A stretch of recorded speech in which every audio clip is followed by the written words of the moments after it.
RP Jain, Shrimati ममता जैन, श्री प्रशांत जैन, श्रीमती दिव्या जैन, पुत्र भरत जैन, श्रीमती सौम्या एवं पारस जैन। जैन धर्म में आराध्य स्थान पर रहने वाले 5 आत्माएं हैं। उन महान आत्माओं का नाम पंच परमेष्ठी। ये आत्माएं आराध्य क्यों हैं, वंदनीय और पूजनीय दशा को प्राप्त हैं तो क्यों हैं, यह एक अपने आप में विषय अलग है। यह उन आत्माओं का व्यक्तिगत विशेषता है कि वे अंतर्यात्री हैं, इसलिए आराध्य हैं, वंदनीय हैं, पूजनीय हैं, जिनकी हम सुबह तो पूजा करते हैं। प्रातः वेला में उनकी आराधना होती है, पूजा अनुष्ठानों के माध्यम से, अभिषेक इत्यादि के माध्यम से, दान इत्यादि के माध्यम से पंच परमेष्ठियों में एक आराध्य अवस्था का आदर, सत्कार, सेवा इत्यादि ये कार्य जो होते हैं प्रातः वेला से लेकर मध्याह्न वेला तक ये लगातार जारी रहते हैं। मध्याह्न काल व्यतीत भी हो जाए तो सेवा का कार्य तो कभी रुकता नहीं है। सेवा हम सुबह से लेकर शाम तक करते हैं। कुछ सेवाएं ऐसी हैं शाम को कुछ सेवाएं नहीं कर सकते, नहीं मध्याह्न में कर सकते हैं, कदाचित करना पड़े तो मध्याह्न में करते हैं। लेकिन सेवा का जहाँ तक कार्य है यह सुबह से लेकर शाम तक कोई न कोई सेवा इन महान आत्माओं की सेवा में हमारा दिन व्यतीत होता है। परंतु शाम के काल में हम आरती करते हैं। अभी आरती किया आप लोगों ने। शाम के काल में आरती और सुबह प्रातः काल में आराधना, तो ये दोनों एकदम अलग अलग बातें हैं। आराधना कुछ अलग है, आरती कुछ अलग है। आरती क्या चीज है? आरती में उन महान आत्माओं की जो पवित्र दशा है वो गुणों के कारण से है। उन गुणों में भक्त सदा अनुरक्त रहता है, उन गुणों के प्रति श्रद्धालु होने से अनुरक्त रहता है। अब उनकी वह तैयारी कर रहा है। शाम को आरती की तो इसके पश्चात अपने घर के कामों में थोड़ा बहुत उलझ जाता है, जो कुछ करना करता है और सोने की तैयारी होती है। सोने के लिए तैयारी करना है इसलिए आरती करता है, क्योंकि आरती का अर्थ होता है आसमन्तात रति। महापुरुषेषु पुरुषाणाम सद्गुणेषु आसमन्तात रति।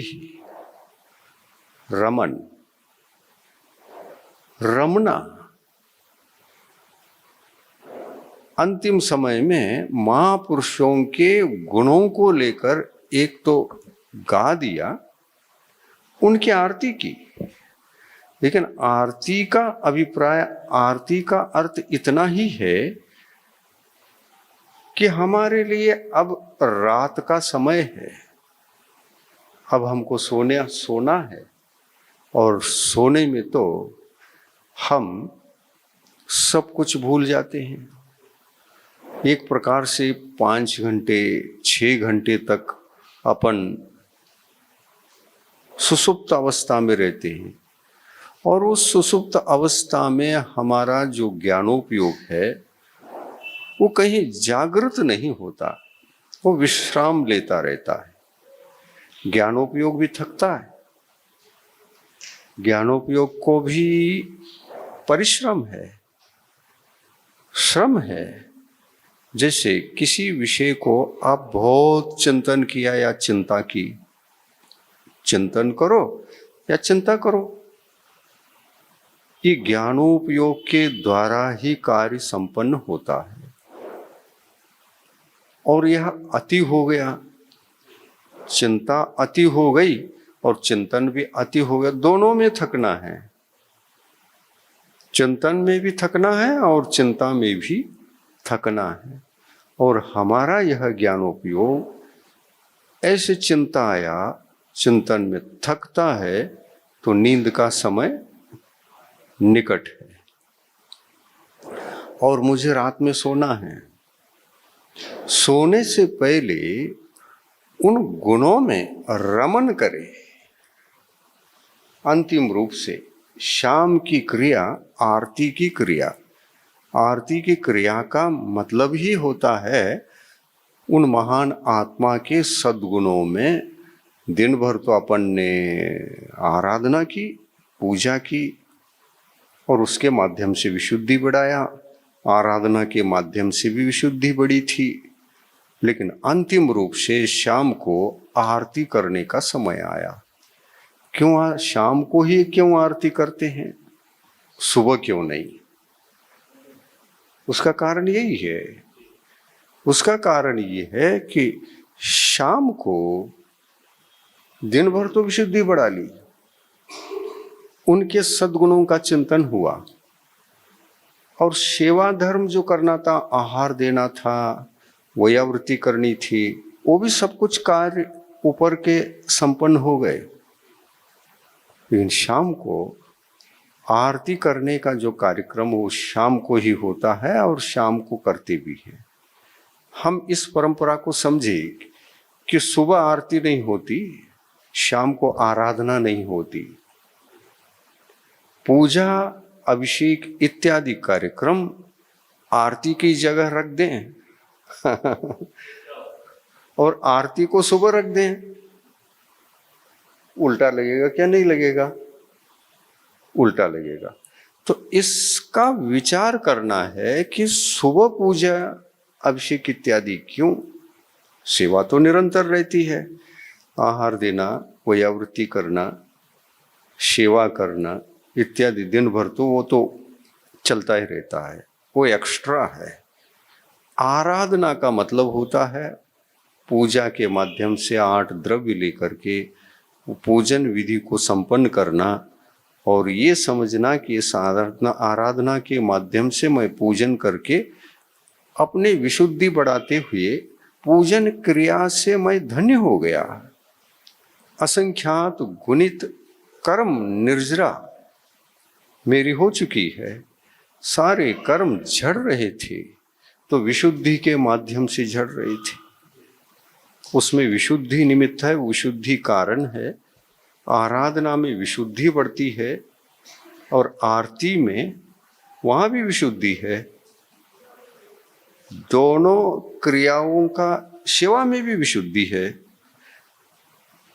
पंच परमेष्टियों की सेवा करो या आराधना करो या आरती करो, सब में विशुद्धि तो होती है, विशुद्धि सामान्य है।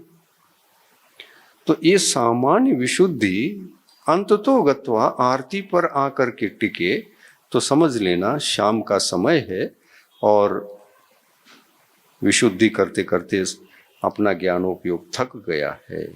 क्षयोक्षमिक ज्ञान है, श्रम होता है, चिंतन में भी श्रम होता है और चिंता में भी श्रम होता है। संसार के कार्य करे तो चिंता से घिर जाते हैं और धार्मिक अनुष्ठान करे तो चिंतन में घिर जाते हैं। और चिंतन हमारे आत्म बल को, विशुद्धि को पुष्ट करने वाला होने से वो चिंतन अत्यंत कार्यकारी है एक धर्मात्मा श्रावक को और श्राविका को। ये सारभूत विषय दिन भर के हमारे रहते हैं। सुबह आराधना और शाम को आरती और दिन भर सेवा। और इतना करते करते निरंतर जब तक वह विशुद्धि को बरकरार सुरक्षित रखता है तब तक उसकी कर्म निर्जरा असंख्यात गुणित होती है।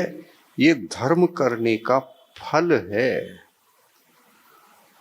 पुण्य बंध होता है ये अपने आप में अलग विषय है और ऑटोमेटिक होता है।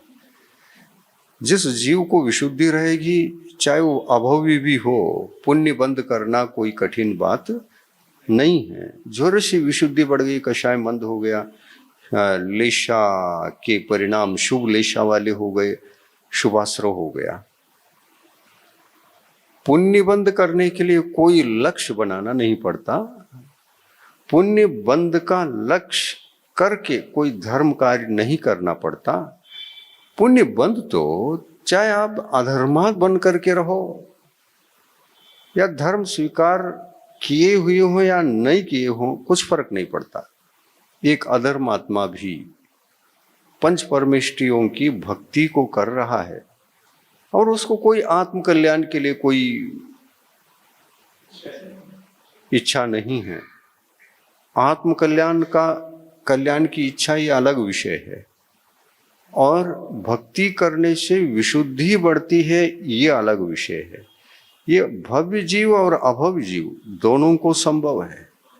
भक्ति करने पर विशुद्धि बढ़ी, अभव्य को भी बढ़ी और उस विशुद्धि से लेशा शुभ रही, योग शुभ रहा, आत्मा की कषाय परिणति भी मंद रही और इसलिए विशुद्धि जीवित रही।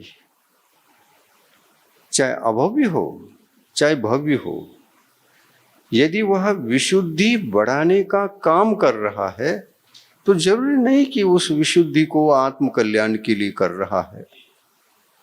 आत्म कल्याण के विषय को उपेक्षित करके भी अपनी विशुद्धि को बढ़ा सकता है।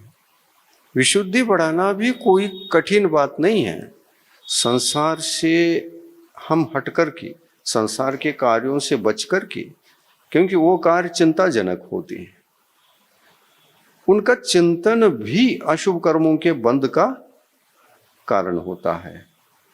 तो संसार संबंधित जितने भी क्रियाकलाप हमारे दिन भर के रहते हैं उस समय अशुभाश्रव, और धर्म संबंधित धर्म से जुड़े जितने भी क्रियाकलाप होते हैं उसके माध्यम से शुभाश्रव। शुभाश्रव अशुभाश्रव का मतलब ये है पापाश्रव अशुभाश्रव, और शुभाश्रव का मतलब पुण्याश्रव। ये शुभाश्रव और अशुभाश्रव सामान्यतः चाहे भव्य हो चाहे अभव्य हो दोनों को है।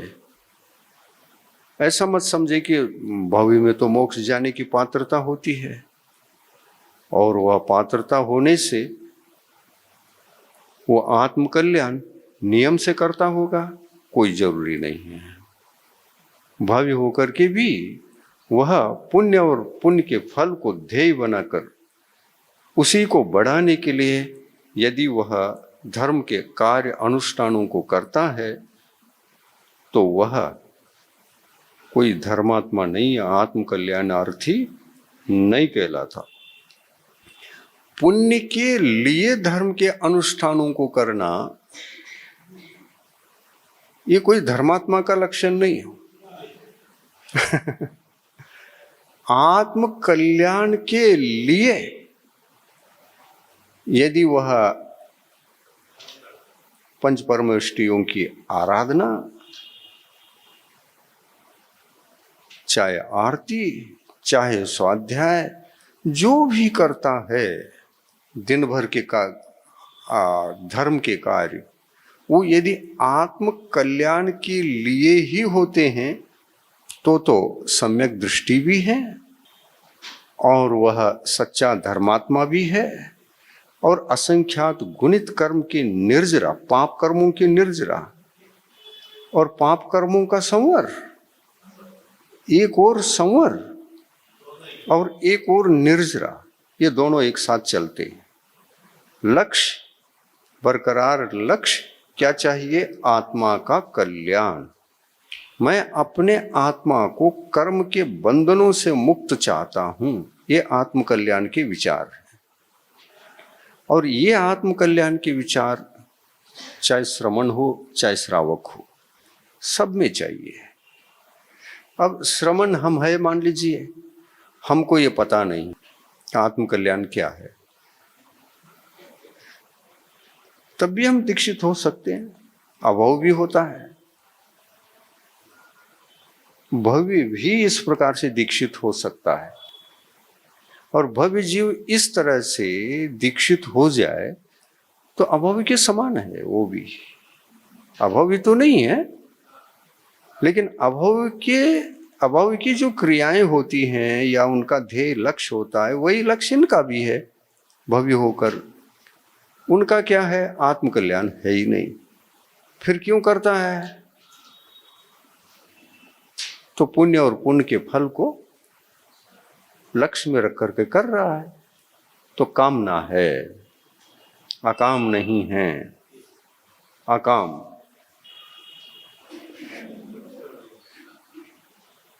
उसका सार देखिए क्या है मंगलाचरण का। अकाम गुरुपद नाम है, अकाम प्रभु पद नाम। क्या हमारे भगवान सकाम होते हैं? नहीं, भगवान वही जो कामना को पूर्ण जीत चुके हैं, वो जिन हैं। और जो कामना को जीत कर जिन बनने की साधना कर रहे हैं, यानी आत्म कल्याण की साधना कर रहे हैं, वो उनको गुरु कहते हैं। उनको श्रावक भी कह सकते हैं, क्योंकि श्रावक भी आत्म कल्याण कर रहा हो तो श्रावक भी जैन है और गुरु भी जैनत्व की कोटि में ही आते हैं, जिनत्व की कोटि में नहीं आते। तो जैन यहां दो आत्माएं हैं, एक गुरु, जैन गुरु, जैन साधु, जैन मुनि। क्या जिन मुनि? अरहंत भगवान को जिन मुनि कह सकते हैं, पर गुरु को जैन मुनि कहते हैं। क्यों? जैन साधु को जिन साधु क्यों नहीं, जिन मुनि क्यों नहीं? क्योंकि ये अभी जीत रहे हैं, मार्ग में है, भगवान बनने के पथ पर हैं, अरहंत बनने के पहले की दशा है। और इस दशा में वे साधते हैं, साधक हैं, साध्य नहीं, साध्य पर पहुंचे नहीं। आराधक हैं, आराध्य नहीं, आराधक हैं। और जो आराध्य अवस्था है वो जिनेंद्र भगवान की आराध्य अवस्था होती है। दूसरे से आराध्य अवस्था जो होती है, जैसे आप कुछ कर रहे हैं तो आप आराधक हैं। किसके प्रति करते हैं? आप पांचों के पांचों प्रति करते हैं, उनकी आराधना कर रहे हैं, पूजा कर रहे हैं, अभिषेक कर रहे हैं, सेवा कर रहे हैं, ये आराधना है। और शाम को आरती करते हैं, तो आरती इसलिए करते हैं, मैं वो बता रहा था कि आरती क्यों करते हैं। आरती इसलिए करते हैं, हमारा अब तो दिन डूब गया, सोने का समय आ रहा है, तो अंतिम रूप से उन पंच परमेष्ठियों के सद्गुणों के प्रति एकाग्रता, असमन्तात रति ही पंच परमेष्ठि नाम गुणेषु यस्य भवति स आरती, सा आरती। अंतिम रूप से पंच परमेष्ठियों के गुणों में एक बार रमण कर लूं, फिर फुर्सत हो जाऊंगा। काय के लिए? सोने के लिए। और उद्देश्य है, मैं सो जाऊंगा तो मेरा ज्ञानोपयोग तो विश्रांत दशा में होता है। थका हुआ ज्ञानोपयोग चिंतन से थक सकता है, चिंता से भी थकेगा। और श्रावक दशा में तो दोनों प्रकार का जीवन जीना पड़ रहा है। दिन भर के संसार के कार्यों में चिंता, संयोग वियोग की बातें सुन सुन करके वहाँ चिंता, उसमें आश्वास रहो, और दिन भर पंच परमेष्ठियों के शरण में रहकर जब तक उनको याद करते रहे, जब तक आराधना चलती रही, जब तक सेवा चलती रही, तब तक आत्म कल्याण के विशुद्धि के कारण से कर्मों की निर्जरा भी होती रही, और ये निर्जरा संवर पूर्वक निर्जरा थी। निर्जरा उसकी भी होती है, अभव जीव की विशुद्धि बढ़ती ही थोड़ी निर्जरा भी होती है, लेकिन संवर पूर्वक नहीं। जहां संवर पूर्वक निर्जरा होती है वो आत्म कल्याण का रास्ता है, और संवर नहीं है, निर्जरा हो रही है, तो आत्म कल्याण से वह आत्मा यूं समझिए कि आत्म कल्याण से विमुख है, वो आत्म कल्याण से विमुख है। ये पहचान है। हम आत्म कल्याण कर रहे हैं या नहीं कर रहे हैं, हमारा लक्ष्य बताएगा। आप मंदिर आए, सुबह आराधना की, लक्ष्य क्या था? शाम को आए, आरती की, लक्ष्य क्या था? आत्म कल्याण या केवल शांति पाने आए थे?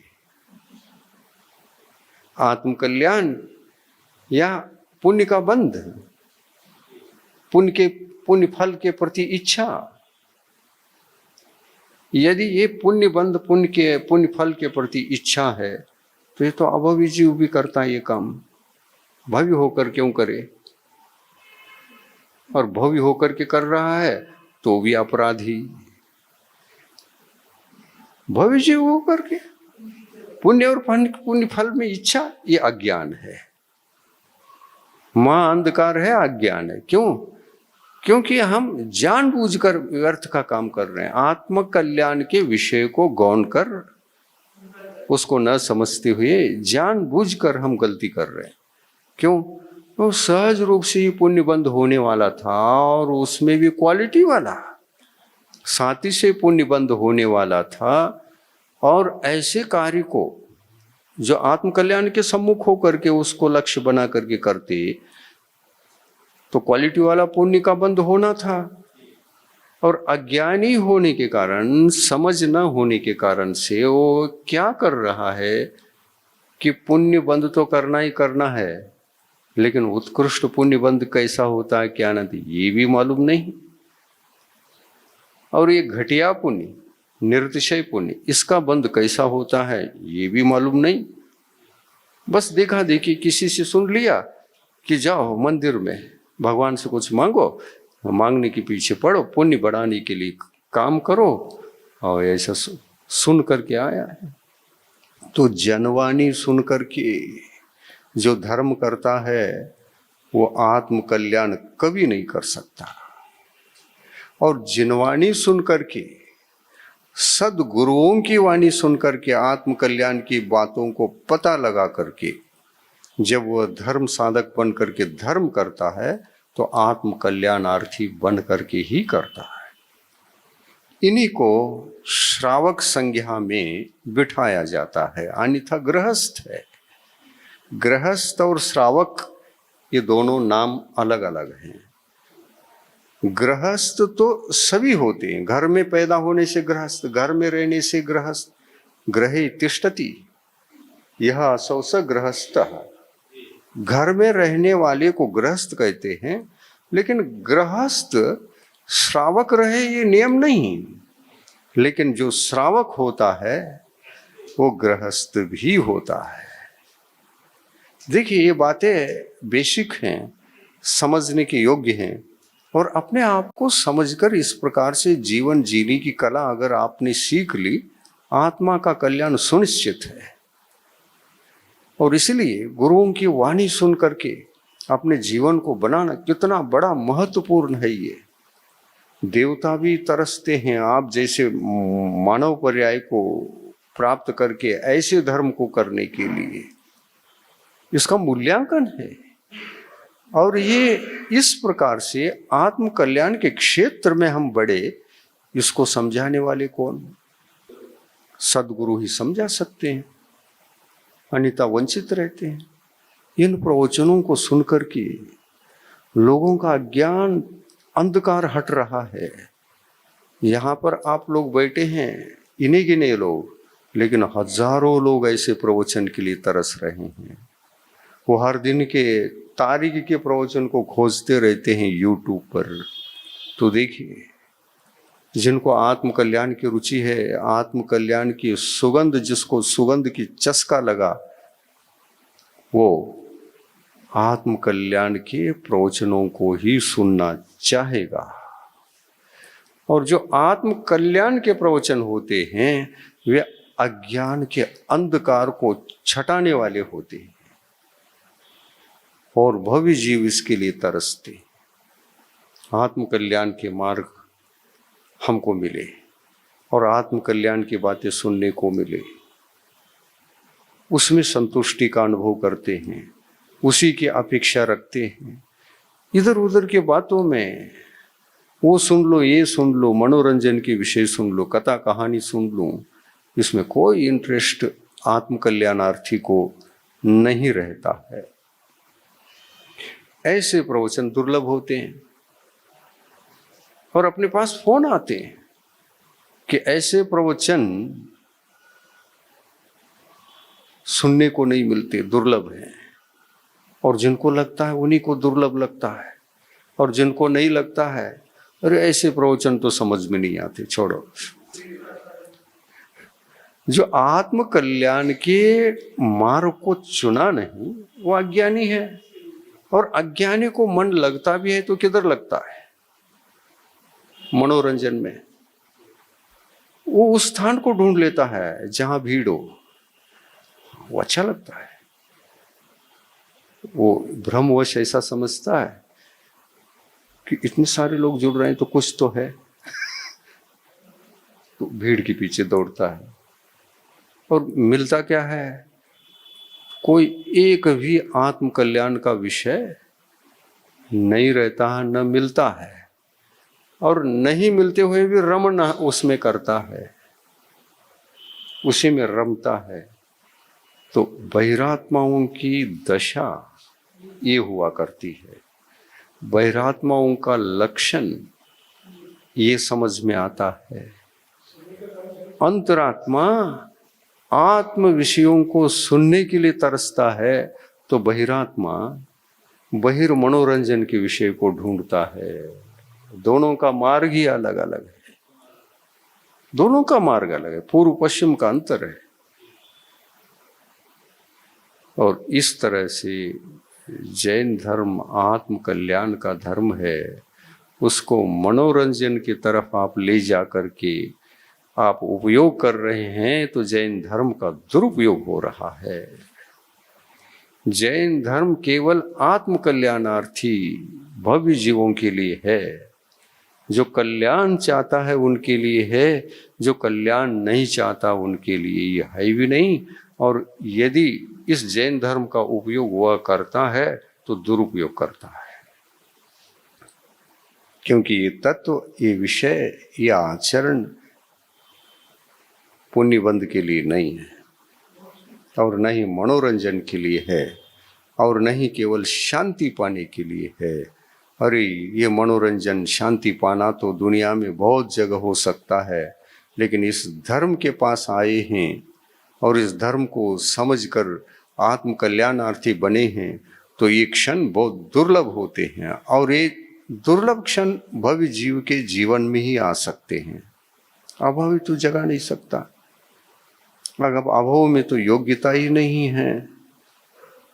तो ये सारभूत विषय है, और ये सारभूत विषय थोड़ा सा और आगे बढ़ाते हैं। समय हो रहा है, क्योंकि आरती किया, झोपने का टाइम आ रहा है। झोपना मतलब मराठी शब्द है। झोपना मतलब अब थक गए, अब कितना सुनना है, झपकी आने लगती है। जबकि आने से पहले आरती करता है। आरती क्यों करता है? सपने में भी मैं ऐसा ही सद्गुणों की आरती करूं, आराधना करता रहूं, ऐसे शुभ स्वप्न भी विश्रांत काल में आते रहे, इसलिए आरती करता। आहा समन्तात रमति सद्गुणेषु, यह आरती करता। सद्गुणेषु रमति, असमन्तात गुणेषु रमति, अंतिम रूपेण संध्या वेलायाम असमन्तात रमति इति आरती। आरती करने की परंपरा अपने समाज में क्यों है? अपनी नींद के अवस्था को भी सजग रखने के लिए सद्भावना है। अपनी नींद में भी पंच परमेष्टि दिखे, पंच परमेष्टियों के सद्गुण मेरे हृदय में जो स्थान बने हुए हैं, सद्गुणों की आराधना, और उसके माध्यम से मैं खुद के आत्मा को सद्गुणी बनाकर आत्म कल्याण करने का मेरा जो लक्ष्य है, उससे कहीं मैं च्युत न हो जाऊं। इस प्रकार उस भव्य जीव का लक्ष्य होता है, वो आत्म कल्याणार्थी होता है।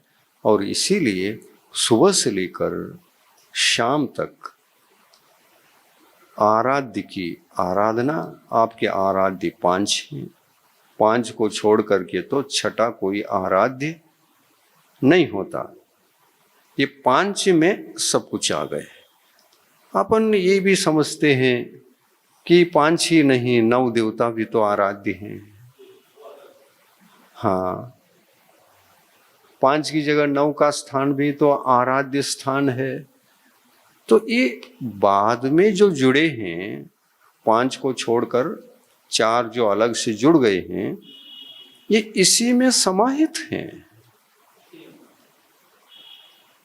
ये कौन कौन से जुड़ गए?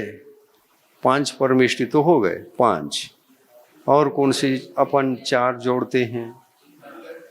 जिन धर्म, तो बाद में जोड़ दिया 4, जिन धर्म, जिनागम, जिन चैत्य और जिन चैत्यालय।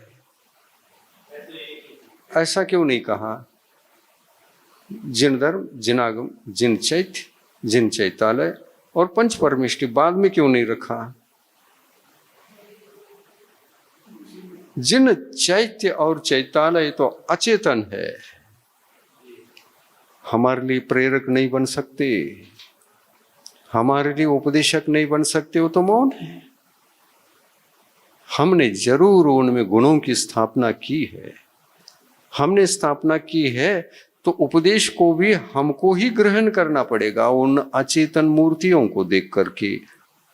लेकिन अचेतन मूर्ति भी चेतन है, चेतनता की प्रतिष्ठा हुई है, प्राण प्रतिष्ठा इसी को बोलती है। अचेतन मूर्तियों को एक सम्यक दृष्टि भक्त अचेतन नहीं मानता, चेतन ही मानता है। लेकिन अपनी मान्यता से चेतन ऐसा मान्यता रहने पर भी क्या वो चेतन मूर्ति बोल पड़ेंगी, उपदेश देंगी?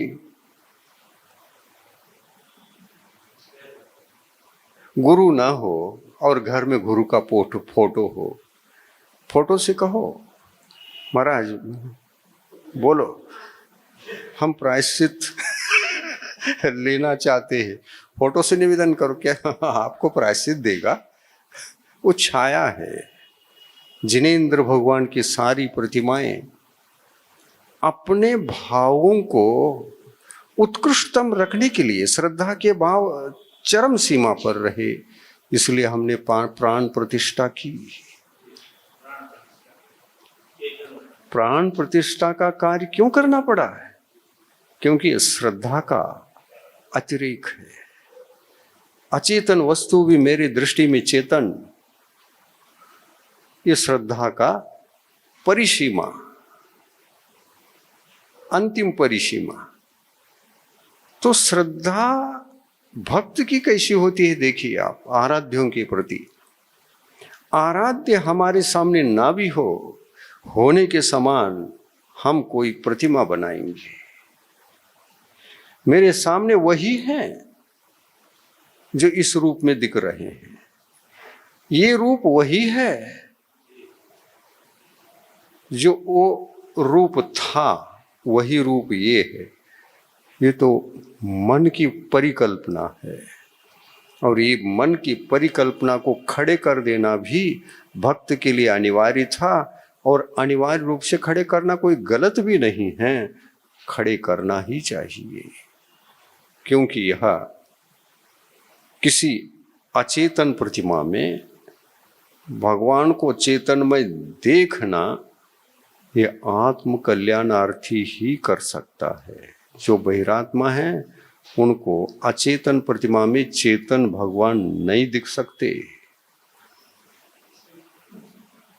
आत्म कल्याणार्थी को दिखते हैं। क्यों?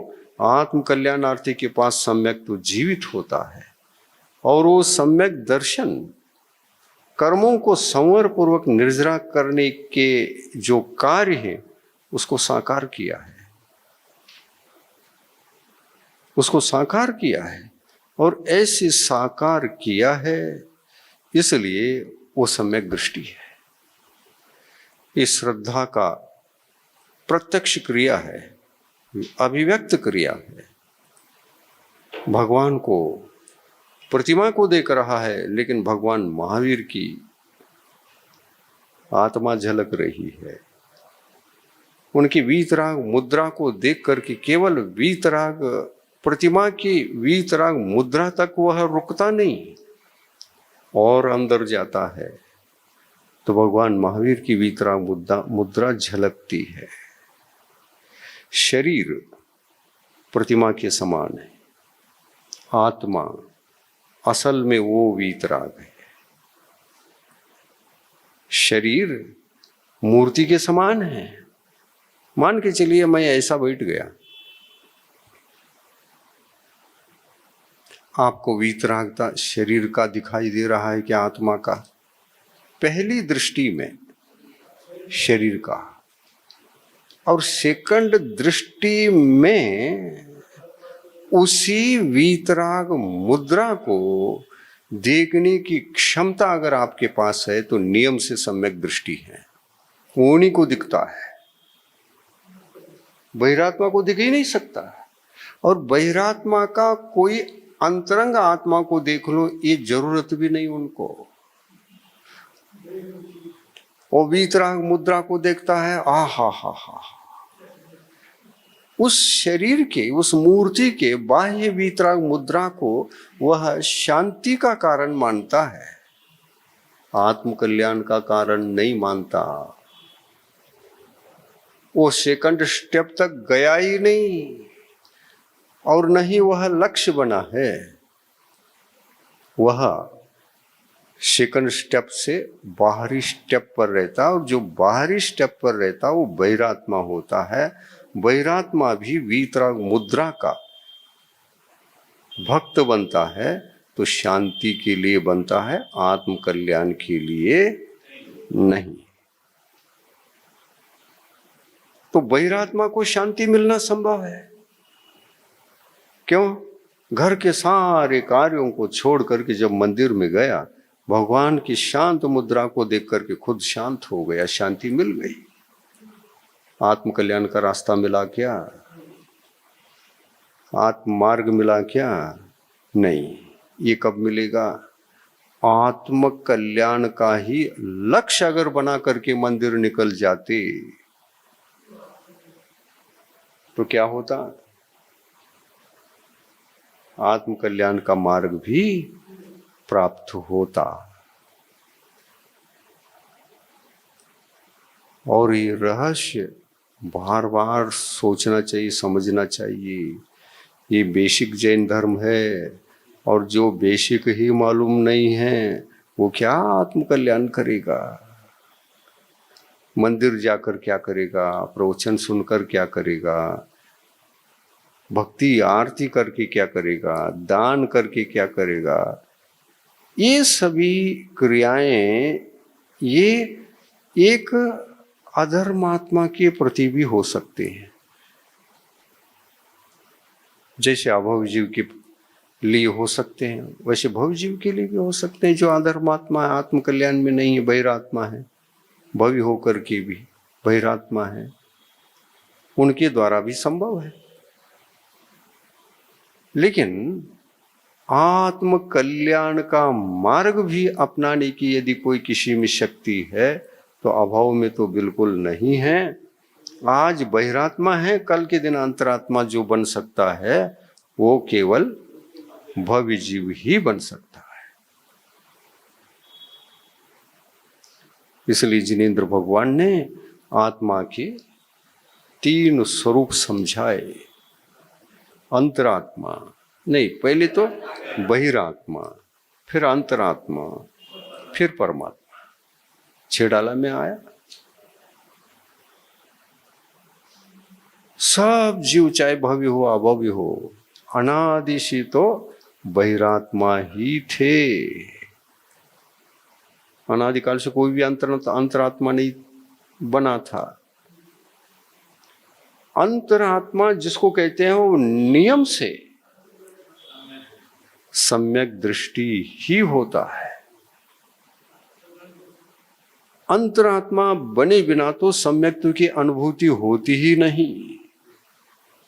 और अंतरात्मा की पहचान है कि जो भी बाह्य क्रियाओं को करता है वो आत्म कल्याण के लिए करता है। ये अंतरात्मा का लक्षण है और यही सम्यक्त्व का लक्षण है।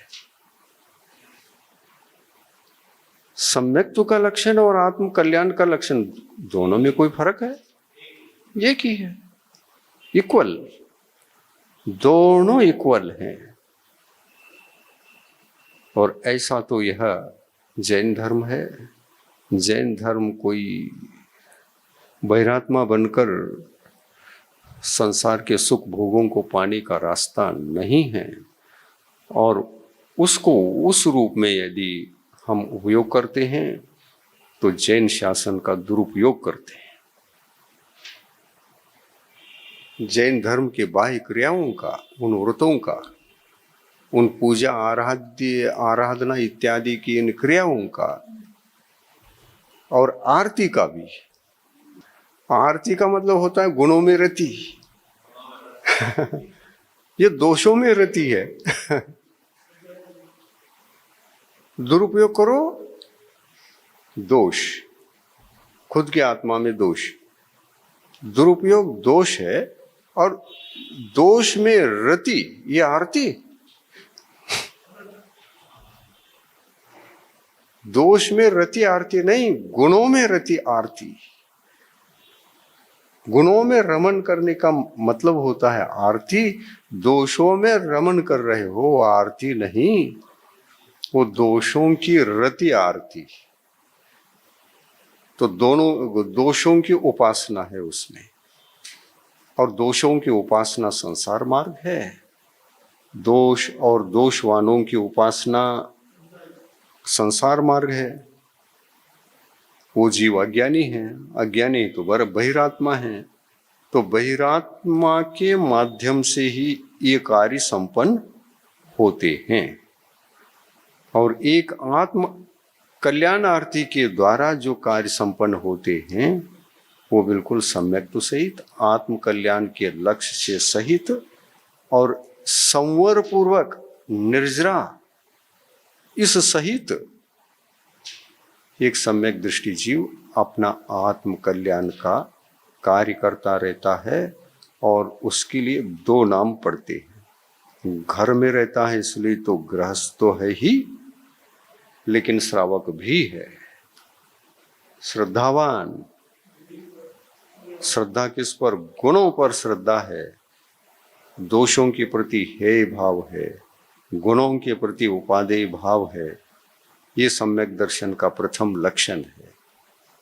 गुण और दोषों को समझे बिना दोषों को कैसे त्याग सकते हैं और गुणों को कैसे ग्रहण कर सकते हैं, ये संभव नहीं है। इसलिए गुण दोषन को जाने छेड़ाला में आता है। हाँ, कैसे तजिए गही। दोष और गुणों को जाने बिना गुणों को कैसे ग्रहण करेंगे और दोषों का कैसे त्याग करेंगे।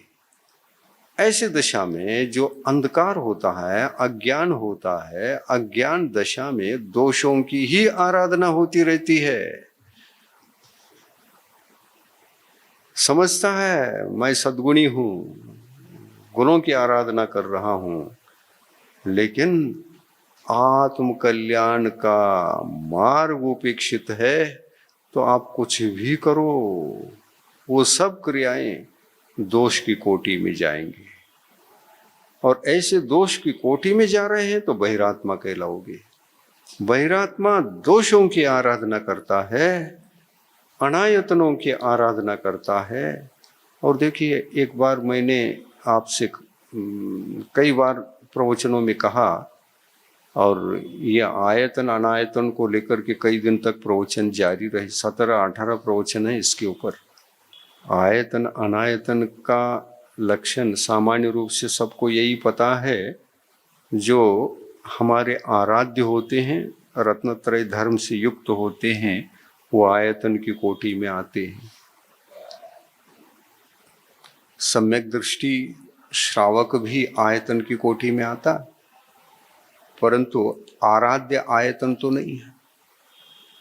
आराध्य आयतन तो 5 है। हरण सिद्ध आचार उपाध्याय सर्वसाधु। अब जिन धर्म जिनागम जिन चैतालु इन चारों को मिलाओगे तो ये 9 हो जाते हैं, लेकिन ये उसी में समाहित है। उनका इसमें आरोप हुआ है। जिन धर्म जिनागम जिन चैत्य और चैतालय, जिन चैत्य और चैतालय तक ये विषय जहां तक है, चैत्य यानी मूर्ति और चैत्यालय यानी मंदिर। साक्षात भगवान विराजमान है मान लीजिए, अरहंत भगवान महावीर का समोशरण लगा हुआ मान लीजिए, और समोशरण को आप चैत्यालय कहोगे? समोशरण, हाँ, और समोशरण है और भगवान नहीं है तो उसको समोशरण कहोगे? नहीं। समोशरण का भी अर्थ देखिए क्या है। सम्यक प्रकारेण शरणम गच्छन्ति जीवाः आत्म कल्याणार्थी भव्य जीवाः यत्र सम्यक प्रकारेण संसार विषय कषायात सरन्तः सन, सरकती हुई, सरन्तः संतः, सरकती हुई सद्गुणियों की चरण शरण को प्राप्त होते हैं। ऐसे शरण की योग्य महान आत्मा विराजित हो, उसका नाम समोशरण। मान लीजिए समोशरण तो है, देवों ने रचना कर ली, लेकिन कल्पना करके देख लो, कल्पना से ऐसा होता नहीं कल्पना, लेकिन कल्पना करके देख लो, समोशरण तो है लेकिन भगवान नहीं।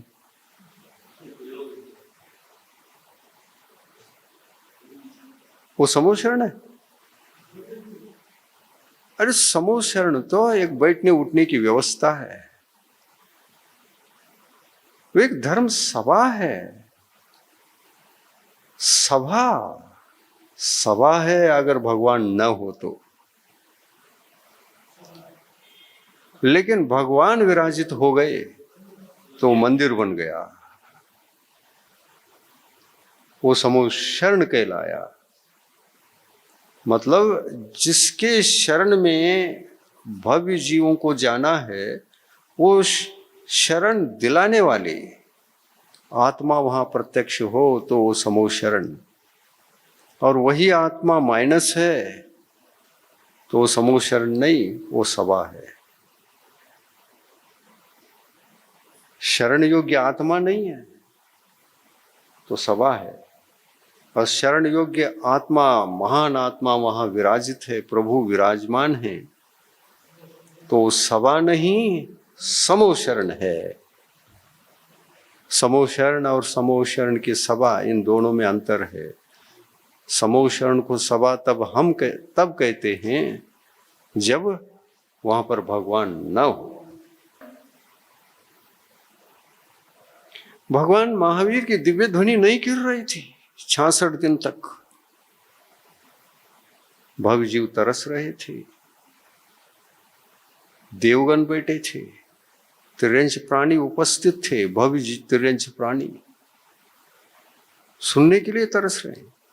श्राविकाएं सभा में बैठी है, मुनिगण भी, बहुत सारे मुनिगण सभा में बैठे थे, वे भी तरस रहे थे। भगवान की वाणी खिरे, वाणी खिर नहीं रही थी।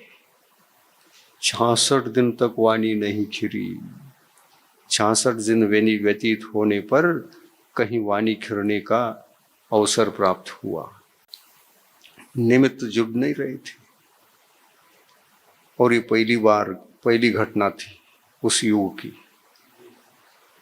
केवल ज्ञान हुआ तो उसी दिन उसी क्षण वाणी खिरती थी। लेकिन भगवान महावीर की दिव्य ध्वनि 66 दिन तक अटक गई।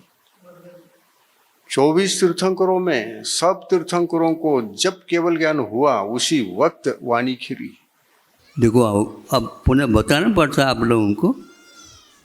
एक आधा मिनट आपके लिए देता हूँ ताकि इस बारे में आप सोचो। विदेश में बिना बताए एक कानून के रूप में पालन किया जाता है।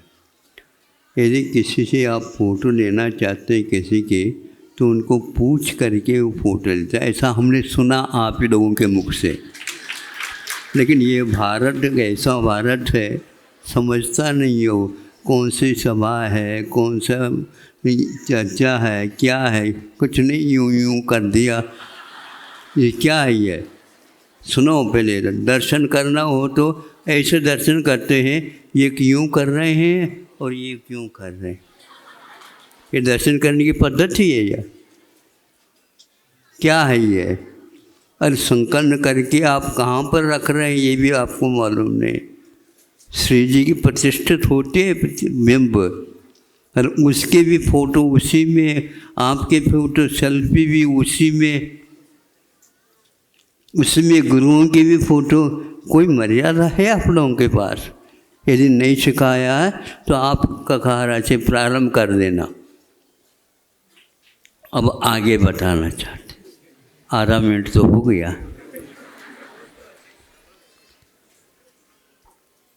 ये बताना चाहता हूँ, सर्वप्रथम किसी भी प्रकार से शरीर में आदि व्याधि होती, उसमें भी कोई भी आदि व्याधि हो सकती है। तो आजकल का एक लोकप्रिय आदि व्याधि है, क्या है महाराज? लोकप्रिय भी है। लोकप्रिय का अर्थ सबसे ज़्यादा उसका फैलाव है, और विश्व में सबसे ज़्यादा फैलाव इस भारत में है उसका। और आज तक विदेशियों ने आप लोगों से पैसा निकालने की अपेक्षा से, क्योंकि लोकप्रिय तो हो ही गए आपके यह रोग बिल्कुल ठीक होगा। क्या है वो लोग जिसको एक प्रकार से मधुमेह बोलते हैं ना, हाँ, शुगर की बीमारी, डायबिटीज या इंग्लिश में, क्योंकि कुछ लोग तो हिंदी और वो जानते ही नहीं, क्या कर सकते हैं, और हमें इंग्लिश आते हैं। अब कैसे बताए? फिर भी उनका ये प्रचार आज तक सुना हमने भी, क्योंकि 50 वर्ष से ये व्रत देना अपना काम तो होता, आते हैं इस प्रकार के देते हैं। अब उसमें एक डॉक्टर भी आए, जिस रोग की बात मैं कह रहा हूँ उस रोग से वो भी ग्रसित है, और वो दूसरे के लिए दवाई भी दे रहे हैं, और स्वयं के लिए वो विश्वास नहीं उसके ऊपर। पूछा हमने, क्यों महाराज? यह सिद्धांत है, इस रोगों में ये रोग बहुत दीर्घ ने समझे, बहुत कालीन चिकित्सा अपेक्षित रखता है। इसलिए और दूसरा ये पक्का है कि इसमें 2 घंटे 1.5 घंटे इत्यादि की बार आप भोजन करते रहिए, ताकि इसका नियंत्रण बना रहे। इसका इलाज तो है ही। अब ये बात तो हमें पहले से बांध दिया उन्होंने, किंतु एक लेख पढ़ा था, वह यह है, जापान में यह वैज्ञानिकों ने सिद्ध किया है, अनुभव किया, जैसे अभी उनकी पद्धति होती है अनुभव की सिद्धि की। 10,000 व्यक्तियों के ऊपर इसका प्रयोग किया उन्होंने। अब इसके ऊपर विश्वास रखो या न रखो, उनका ये कहना है उपवास के द्वारा यह शुगर की बीमारी नियंत्रण ही नहीं ठीक हो जाती। अब हम आचार्य स्वामी समंतभद्र की ओर आते हैं। चूँकि रत्नगढ़ श्रावकाचार्य आप लोगों के लिए प्रिय है, हर एक श्रावक इसका आस्था के साथ अध्ययन करता है और कथनचित वह अपने जीवन में इसका प्रयोग भी करता है, और घर में भी प्राय करके दादी इत्यादि के माध्यम से कथा अथवा यह रीति नीति सुनाई जाती। अपने यहाँ 11 प्रतिमा में 2 प्रतिमाएँ ऐसी हैं। दूसरी प्रतिमा में 12 व्रतों का उल्लेख विवेचन मिलता, अलग रूप से शाम अपने संलेखना भी है, और कोई उसी में मिला करके 12 व्रतों में लेते हैं। अब उसमें दूसरी प्रतिमा में एक प्रोषद व्रत है, एक प्रतिमा में एक व्रत है प्रोषद व्रत, और चौथी प्रतिमा में जाकर के प्रोषद उपवास है, प्रोषदोपवास। पुनः यहाँ पर भी प्रोषद और वहाँ पर भी प्रोषद, ये की क्या मामला है? ये मामला सही यह है, मान लो आपने अर्थशास्त्र लिया, अपना विषय बनाए, अब मान लीजिए उस वह 3 साल लग में पूर्ण हो जाता है, तो 12वीं के बाद 1, 2, 3 इसमें वह पूर्ण हो गया, स्नातक हो गया। पहले वर्ष में भी वही अर्थशास्त्र चल रहा था, दूसरे वर्ष में भी वही अर्थशास्त्र चल रहा है, और तीसरे में भी वही अर्थशास्त्र चलेगा। इसके आगे भी पूछो तो स्नातकोत्तर, पहला प्रथम वर्ष है, क्या है स्नातकोत्तर का, फिर इसके उपरांत ये हो गया। फिर भी और यदि विकास चलना चाहते हो तो आप उसमें शोध प्रबंध लिख सकते हैं। शोध प्रबंध से पूर्व में भी एक लघु शोध प्रबंध भी होता है। ये हाथ का हो तुम लोग, हमने सब सुनी बातें आपको कह रहा हूँ, आप लोग अध्येता हो, लेकिन उसकी भी लाज रखो। इतना पैसा खर्च किया, यह जिस प्रकार 12वीं के बाद से कितने हो गए गिनो नहीं उंगली से, अब बताओ तो कितने स्नातकोत्तर कितने वर्ष हो जाता है। हाँ, अब ये देखो पक्का हो गया। तो इसमें कोई अंतर है क्या? नहीं महाराज, बहुत अंतर है। अभी मैं सोचे शोध प्रबंध के बाद भी और एक प्रबंध है, वो क्या है? वो मानद उपाधि मानी जाती है, ऐसा हमने सुना था। जो करते हो आपके सामने रख देता हूँ, जिसको डिलीट बोलते हैं आप, है ना। तो ये सब कक्षाएं हैं, उसकी कोई कक्षा नहीं होती, वह अंतरिक्ष में चलता है, उसका कक्ष ही ऐसा है। उसमें सुना था कि विशेष रूप से उसी विषय में जो कुछ भी बचा कुचा अथवा विदेश इत्यादि में भी उसकी क्या परंपरा है, उसके बारे में भी बहुत अवशिष्ट जो विषय है, जिसको सिद्धांत ग्रंथों में चूलिका बोलते हैं, पुनः उसी का विशेष विश्लेषण और शेष जो रह गया है विषय, उसको व्यवस्थित करके एक पुस्तिका का निर्माण किया जाता है, वह भी एक विषय है। तो यहाँ दो ही प्रतिमाओं में प्रोषद व्रत और प्रोषदोपवास कहा है, इसमें कोई अंतर है कि नहीं? दूसरी प्रतिमा वाला भी वही कर रहा है, तीसरी प्रतिमा वाला भी वही कर रहा है, चौथे में भी वही आ रहा है। तो हम ये कहते हैं ये अर्थशास्त्र एक साल में जो पढ़ाया वही अगले साल में है क्या? अर्थशास्त्र तो है उसका नाम। उसी प्रकार हम पूछना चाहते हैं इसमें अंतर क्या रखा है। इसमें अंतर ये कह रहे हैं कि प्रोषद व्रत जो होता है उसमें आपको उसकी एक पूर्व रेखा जिसको बोलते हैं रूपरेखा, वो बताई जाती है और अनिवार्यता नहीं रहती है उसको इस ढंग से रख करके वह प्रथम वाला एकमात्र व्रत करके ही रह सकता है, रहता है, आगे पीछे कुछ नहीं रहता। यदि अभ्यास के तौर पर करना चाहता है तो सप्तमी के दिन और नवमी के दिन भी एकासन कर सकता है। इसको उन्होंने प्रोषद माना है। प्रोषद का अर्थ एक प्रकार से सकृत भुक्ति, सुन रहे हो? हाँ, कि यहाँ एक बार भोजन करना, वो भी कब? अष्टमी के दिन नहीं, किंतु नवमी और सप्तमी के दिन एकासन करो, फिर इसके उपरांत बीच में उपवास रखो।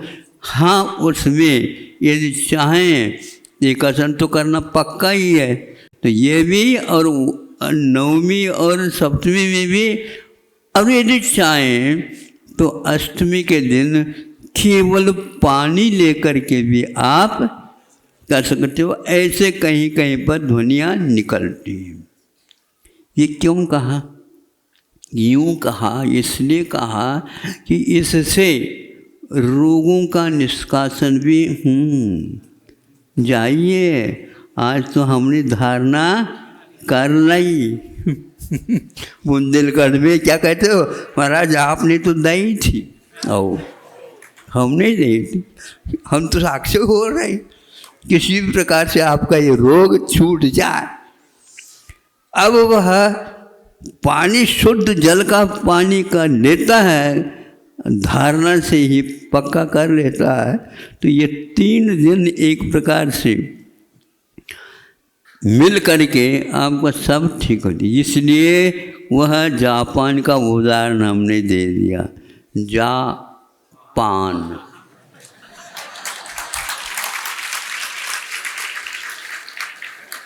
वहाँ पर भी आज चल रहा है, बहुत विश्वास के साथ चल रहा है। कुछ भी नहीं लो, सबसे अच्छा है, क्योंकि इससे शुगर नियंत्रित हो जाता है। आपको या रत्नगढ़ श्रावकाचार्य के ऊपर विश्वास है या जापान के ऊपर? वैज्ञानिक सूत्र है तो वही करो। हमारे आचार्यों ने पहले ही थीसिस लिखी और आज आप लोग पढ़ करके वही व्यवसाय करने में लगे हुए हो। अपने आप को निरोग बनाना है क्या? नहीं। हाँ, सैंपल के गोली आ जाती हैं, सैंपल में दवाइयाँ आ जाती हैं, सैंपल में अपने मरहम पट्टी आ जाती सारे उसी को खा लेते और पैसा भी बचा लेते। ऐसा हो रहा है। भारत को हुआ क्या, ये पागलपन ऐसे क्यों हुआ है? वहाँ से पहले वर्षों तक तो उसका नियम का पालन किया, वह और ज़्यादा गड़बड़ में आया। वह रोग तो ठीक होगा ही नहीं, किंतु वह आपका मरण से तो बचा देता है, लेकिन जीते जी मर जा, ये हो रहा है। साइड में, इनसाइड में कुछ भी हो, साइड इफेक्ट क्या अर्थ होता है सुंदर जी?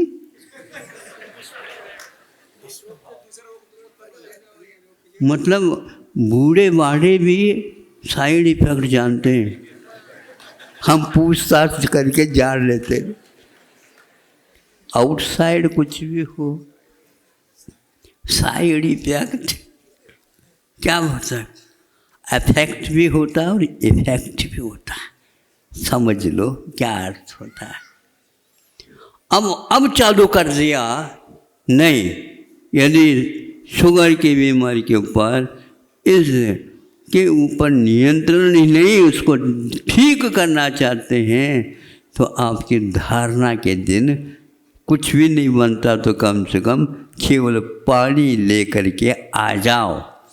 फिर उपवास बीच में वो नहीं होता तो जलपान करो। फिर नवमी के दिन एकासन कर लो, पहले बनाओ और छुल्लकों को इत्यादिकों को दो। फिर इसके उपरांत आप ठूस ठूस करके न खाओ।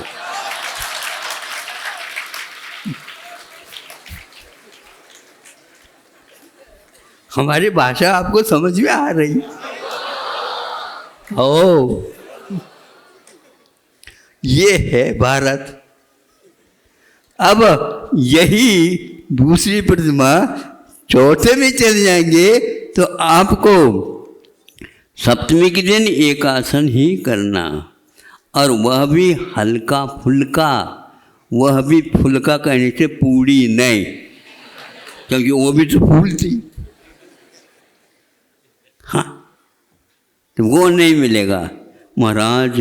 नवमी के दिन भी कुछ नहीं मिलेगा, सप्तमी के दिन भी कुछ नहीं मिलेगा, और बीच में देवता आ गई, उपवासी देवता। कैसे उपवास करेंगे, शक्ति कैसे रहेगी? सब शक्ति बिल्कुल बढ़िया रही।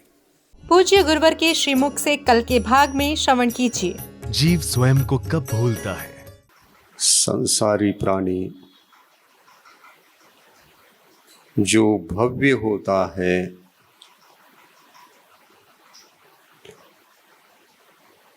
भव्य प्राणी आत्मिक क्षेत्र में, परमार्थ क्षेत्र में वह कुछ तरक्की कर सकता है। इस कार्यक्रम के पुण्यार्जक हैं श्री आर.पी. जैन, श्रीमती ममता जैन, श्री प्रशांत जैन, श्रीमती दिव्या जैन, पुत्र भरत जैन, श्रीमती सौम्या एवं पारस जैन।